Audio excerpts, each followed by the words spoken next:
ओम शांति। आप सभी का पुनः स्वागत है ब्रह्मा कुमारी जनकपुरी में। हमने पिछले बार बात किया था कि वाइब्रेशंस हम अच्छे बना करके रखते हैं, क्लीन करते रहते हैं तो हमको कितनी पावर आ जाती है।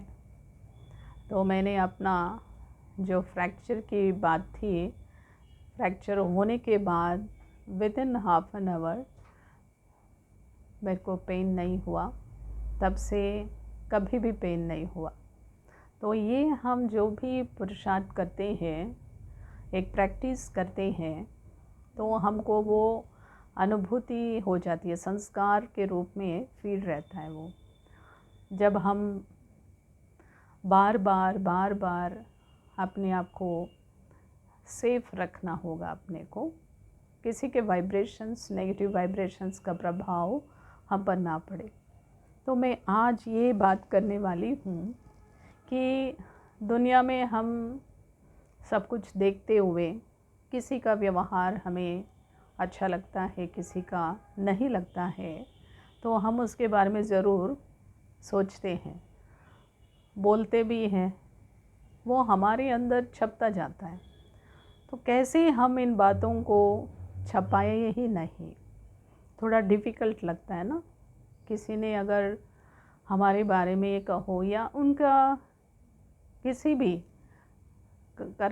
भी कारण की वजह से उनका बिहेवियर सराहनीय नहीं है, नेगेटिव है, तो हम उसको कैसे एक्सेप्ट करें, किस तरह से हम करें। तो मैं आपको गीता ज्ञान में, भगवद गीता में हमने एक ही बात पूरा सार समझा है कि what is that, I think you remember that. जो हुआ अच्छा हुआ, जो हो रहा है बहुत अच्छा हो रहा है, जो होने जा रहा है वो भी बहुत बहुत बहुत अच्छा हो रहा है।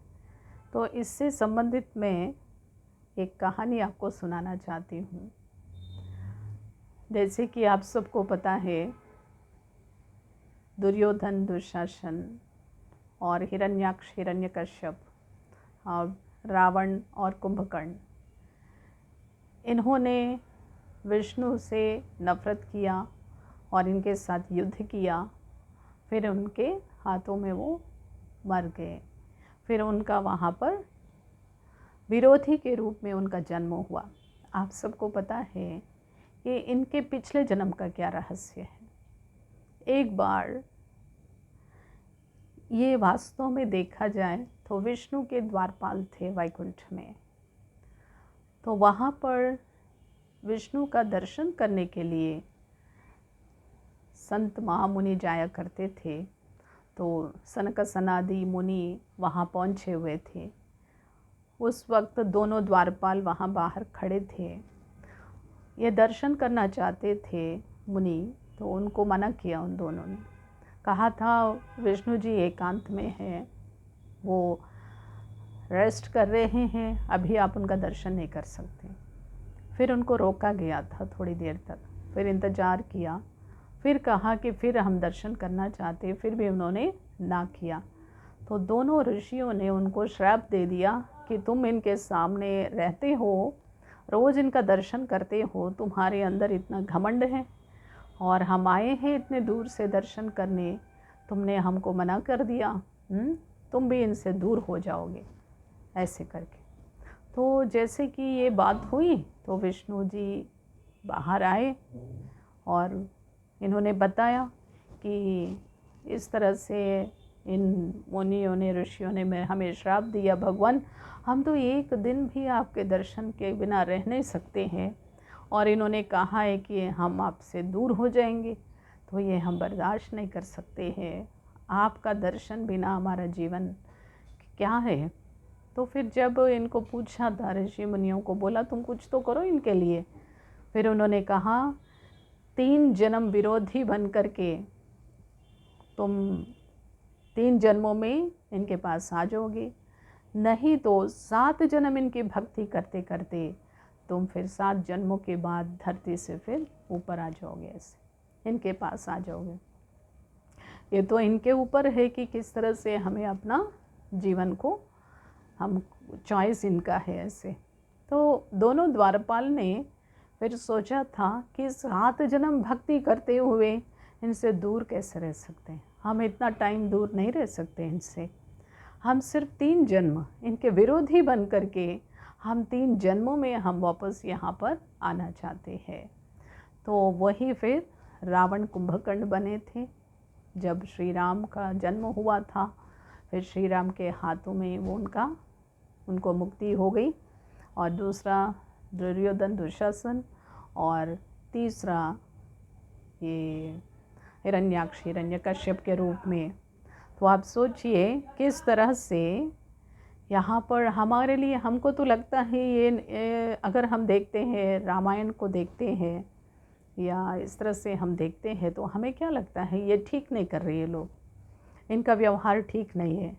पर उनके लिए वही ठीक है, क्योंकि उन्होंने ही ऐसे परमात्मा से कहा था हम 3 जन्म विरोधी बन करके कम समय में आपके पास वापस आना चाहते।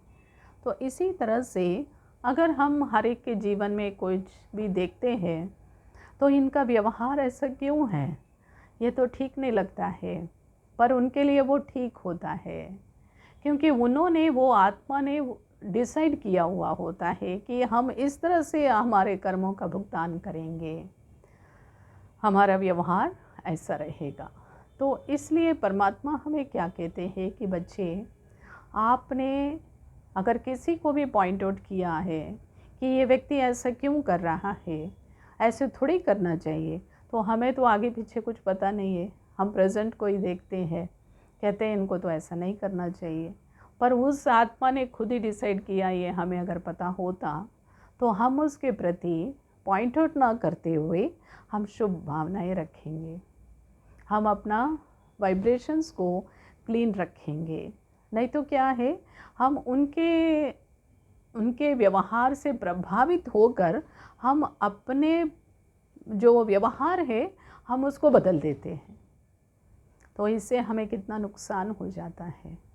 तो उनका वाइब्रेशंस, उनके नेगेटिव एक्टिविटीज़ का वाइब्रेशंस हम अपने अंदर ग्रहण कर लेते हैं, ये ऐसे करते हैं, वो ऐसे करते हैं, तो हमारी जो ओरिजिनलिटी है वो कम हो जाती है। आपको पता है ओरिजिनल चीज़ की वैल्यू ज़्यादा होती है और मिलावट की चीज़ की वैल्यू कम रहती है। तो आजकल दुनिया में भी मिलावट है, तो वाइब्रेशंस में भी मिलावट है।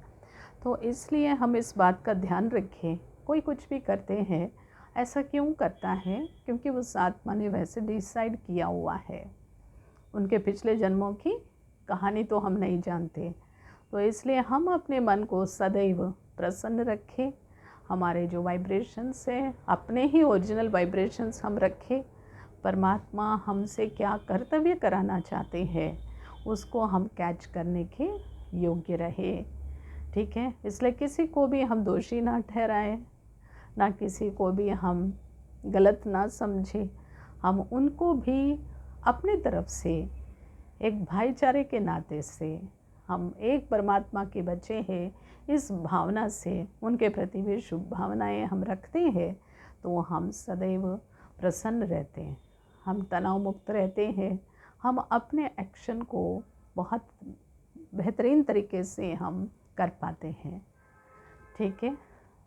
मुझे लग रहा है कि आपको ये बातें समझ में आ गई होंगी। तो आप कमेंट्स में अपना बताइए कैसा लगा, ठीक है। Okay, all the best. ओम शांति।